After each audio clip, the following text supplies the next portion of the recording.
And joining us now on the program, pleased to have with us Iowa State University nematologist Greg Tylka is with us. Greg, it's great to catch up with you, sir. How are you? I'm doing well, Jesse. Thanks for talking with me today. It's been a while since we've talked. It has been a while since you and I've got a chance to talk, but I appreciate the time. We have a very important topic to discuss here today, and that is SCN, soybean cyst nematode. This is something, Greg, that it is a pest that is extremely tough for growers. It robs a lot of yield. This is something that growers really, if they have to deal with it, it could be an issue, can it? Yeah, it's a real frightening combination of factors that make it so dangerous. And one of those factors is that fields that have it and are losing lots of yield don't look sick. So I can't think of any other ailment in crops where it's considerable yield loss and the crop looks perfectly fine. So that's a huge obstacle to overcome. Very huge obstacle to overcome. And we think about now we're getting into the heart of the growing season across the country, across the Corn Belt, and across, the heart of the country. And this is something that farmers are really going to have to watch out for. And that's part of what the SCN coalition has come up with. They've teamed up with Valent to, try and shed some light on Mhm. SCN in our field. So talk about that a little bit here just first before we talk maybe some more tips. Yeah. So the essence is that farmers need to become actively engaged in managing SCN. That's a kind of a phrase that the SCN coalition promotes: active management. And you can't manage something that you don't have, or you don't know you have, rather. And so many farmers don't know that they have SCN, and that's where active management starts. And so we want farmers to get out in fields and look. You can actually see it on roots during the growing season, and that's what the Valent program is all about. It's promoting the idea that you could have it and not know about it.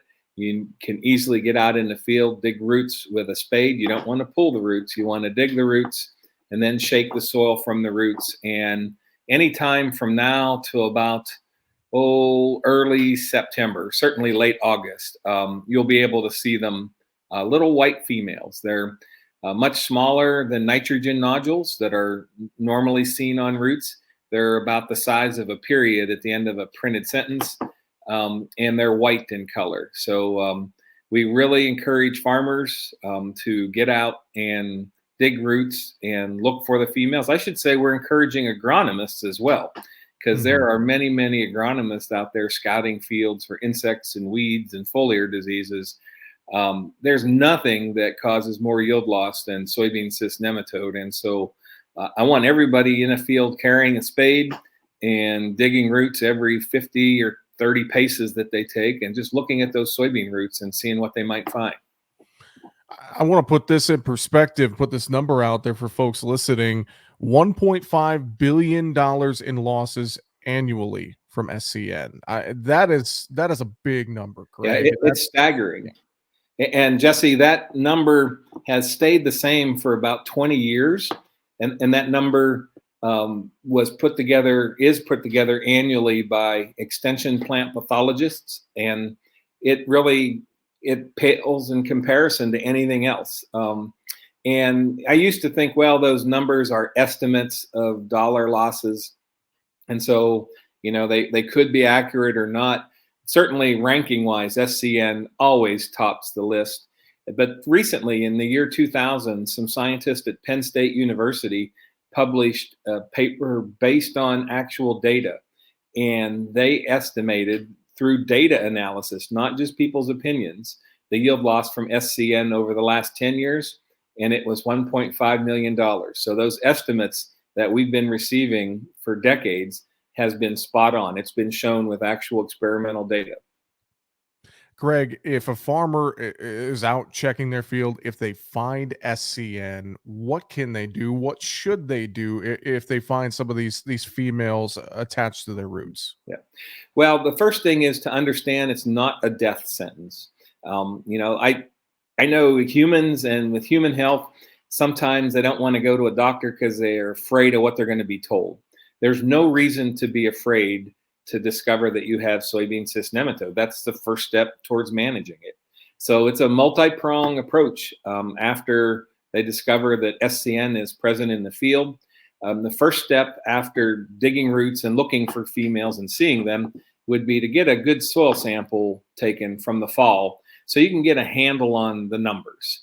And that requires taking multiple soil cores from every 20 acres and mixing those cores up real well and put them in a bag and send them to a qualified laboratory. All that information on how to do that is on the SCN Coalition website, which is thescncoalition.com. After they get their numbers, then it's a matter of thinking about your cropping sequence moving forward. Almost all soybean varieties that any farmer can buy have PI 88788 resistance. That's the common type of SCN resistance.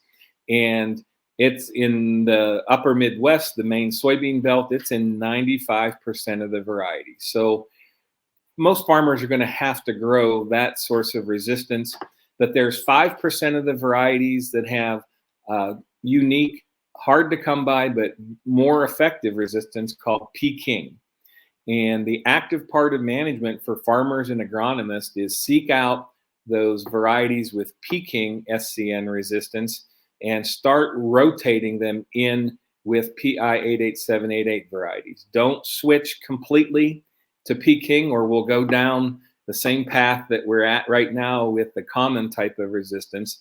But look for and rotate Peking resistance with 88788 resistance, and always rotate with non-host crops as well.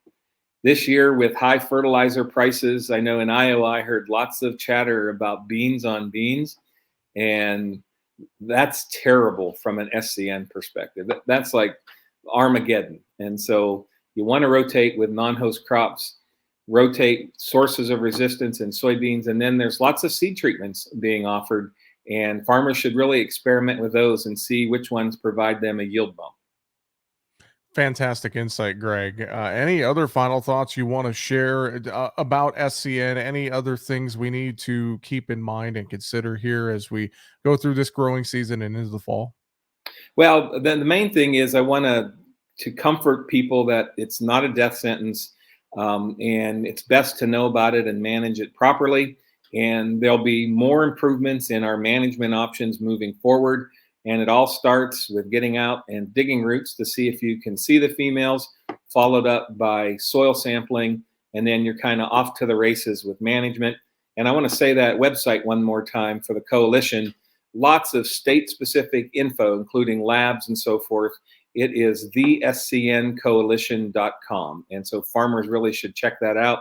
And lastly, I'll say all that SCN Coalition effort has been supported by their soybean checkoff dollars from the farmers, as well as by industry funds, including funds from Valent. Well, fantastic work that the SCN Coalition is doing, the partnership with Valent here for the SCN Root Check. And again, that website, thescncoalition.com. You can find them there. With that, Greg Tylka with Iowa State University. Appreciate the time. Thanks for joining us here today, and we'll talk again soon, Greg. All right. Thank you. Thanks for having me.